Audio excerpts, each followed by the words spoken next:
مفتی تقی عثمانی صاحب کی بات عرض کر رہا تھا. حضرت فرما رہے تھے ایک دفعہ، بہت پرانی بات ہے، اس زمانے میں یہ سوشل میڈیا نہیں ہوتا تھا، حضرت کی یہ بات اصلاحی خطبات میں چھپی تھی. حضرت فرما رہے تھے کہ رات کا وقت تھا 2 یا 2:30 بجے کا غالباً. فرمایا ایک صاحب نے رابطہ کیا فون پر. میں نے اٹھایا، ان صاحب نے سلام کیا. یہ مفتی تقی عثمانی صاحب کی بات بتا رہا ہوں. کہنے لگے، وہ صاحب مجھ سے کہنے لگے کہ حضرت آپ سے ایک مسئلہ پوچھنا ہے. حضرت نے فرمایا جی کہیں.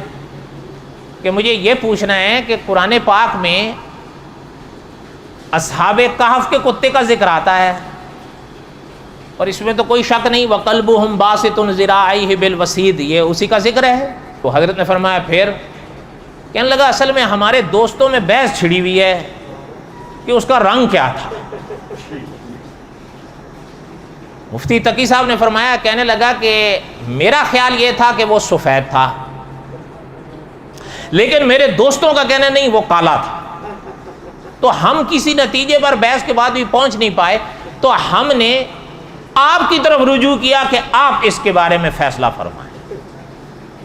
مفتی تقی عثمانی صاحب لکھتے ہیں کہ جب بات ختم ہوئی تو میں نے اس سے کہا کہ اچھا مجھے ایک بات یہ بتاؤ، اگر تمہیں پتہ چل جائے گا کہ وہ سفید تھا تو تمہیں کیا فائدہ ہے، اور اگر ان کو پتہ چل جائے گا کہ وہ کالا ہے تو تجھے اور ان کو فائدہ کیا ہوگا، تجھے نقصان کیا ہوگا، پہلے یہ مجھے بتا دو.